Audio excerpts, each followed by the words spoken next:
I read through the 7-page arrest report for Karmelo Anthony detailing what took place at that stadium, and here's what happened. On Wednesday, April 2nd, 2025, at 10:01 a.m., a 911 call was made.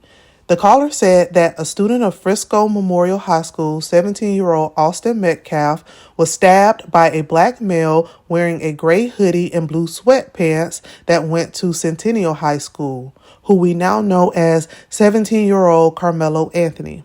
Kuykendall Stadium is a multi-use athletic facility used by local schools in Collins County, Texas.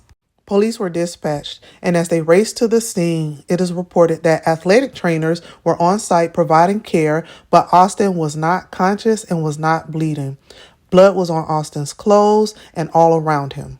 According to the arrest report, School Resource Officer Eduardo Cortez was the first on the scene. He was sitting in an office across from the stadium. Once he heard the dispatch call, he ran across the Stanley Middle School parking lot and entered the southwest entrance of the stadium. When he arrived, he was met with students telling him what happened. He proceeded to the north end of the track where Austin was. He saw multiple people surrounding the tent. When Officer Cortez arrived at the bleachers, an adult male pointed to Karmelo and identified him as the suspect. At this point, Karmelo was on the north end of the track. As the officer approached Karmelo, he told him to keep his hands up in the air. It was at that time Karmelo shouted, "I was protecting myself." Officer Cortez patted Karmelo down for weapons and none were found. He led Karmelo off of the track. And then it was at that time that Karmelo said, "He put his hands on me." The officer then handcuffed Karmelo's hands behind his back and had him sit on the ground. At 10:05 a.m., a second officer, Officer Reese, arrived. Karmelo was patted down again, and Officer Cortez put out the notice that he had the alleged suspect in custody. And that's when, according to the arrest report, Karmelo said, "I'm not alleged. I did it." The two officers walked Karmelo to the back of the driver's side of the police car and put him in. In the arrest report, officers said that Karmelo was emotional, crying hysterically, but compliant. While in the back of the police car, Karmelo said, "He put his hands on me. I told him not to." He also asked, "Is he going to be okay?" In the report, Officer Reese said that Karmelo asked her if what he had done could be considered self-defense. She stated that she then told him that she didn't know what happened. After the officers put Karmelo in the car, they noticed blood on Karmelo's left middle finger. A photo was taken and placed into evidence. Officer Cortez then asked Karmelo for his name and date of birth and verified him as a student in the school database. At about 10:06 a.m., Sergeant Otis arrived on the scene and went to the bleachers where Austin was being treated, now by a Frisco Fire Department. At some point, the wind started to blow strong and it started to rain heavily. Officers began to move the witnesses and crowds that gathered. They secured the crime scene and began taking photos. At least 33 pictures was taken of the crime scene.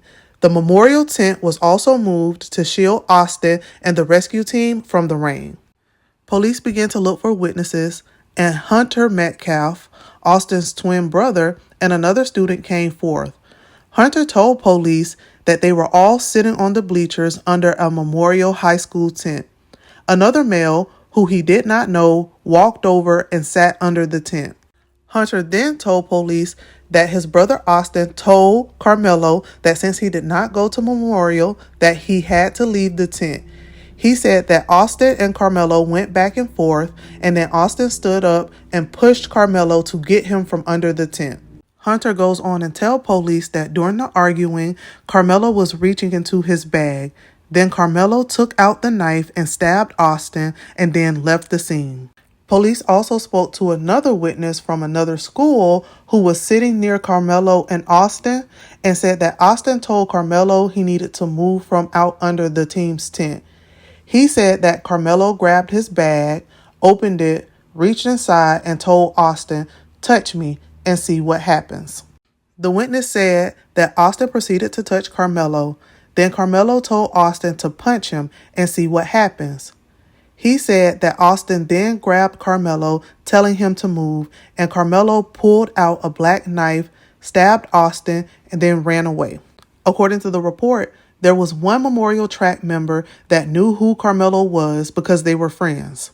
All students and adult witnesses were moved to the stadium medical/locker room.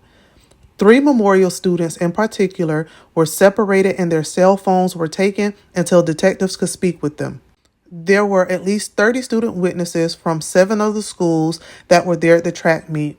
There were 4 head coaches that witnessed the incident, and one was a Centennial head coach from the school Karmelo attended and said that they heard him confess to the stabbing.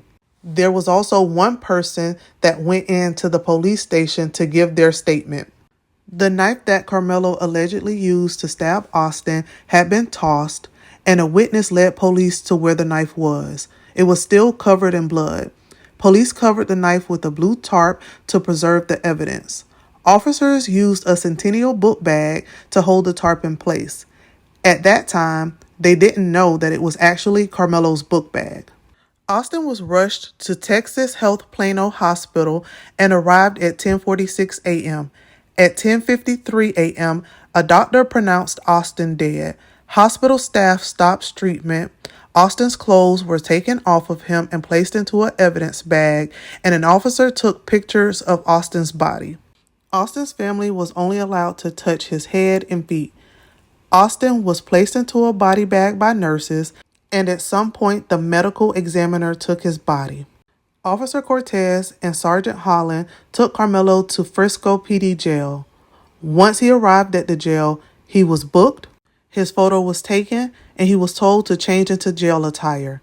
His clothes were then placed in an evidence bag, and then that bag was placed inside of the back of a police car trunk until a crime scene technician came and got them. No other information has been released by the Frisco Police Department due to the ongoing investigation. There are funds being raised for both families. Karmelo is being held in the Collins County Jail, and his family has secured 2 new attorneys, Billy Clark of the Clark Law Firm and Kim T. Cole of K. Cole Law. His attorneys released a joint statement stating that Karmelo is entitled to a fair and impartial legal process, and that they will work with the Collins County DA's office seeking to reduce Karmelo's $3 million bail and to get a better determination of the charges filed. Karmelo has been charged with a felony in the first-degree murder, which can carry up to 99 years in prison. Let's keep all families, witnesses, Frisco community members, and everyone else impacted by this tragedy in our prayers. The world is divided. Some feel like this is a case of self-defense, and some feels like this was a senseless tragedy. Let me know what you think in the comments. But if you want to follow this story and stay up to date with factual information, follow or subscribe, and I'll see you in the next video.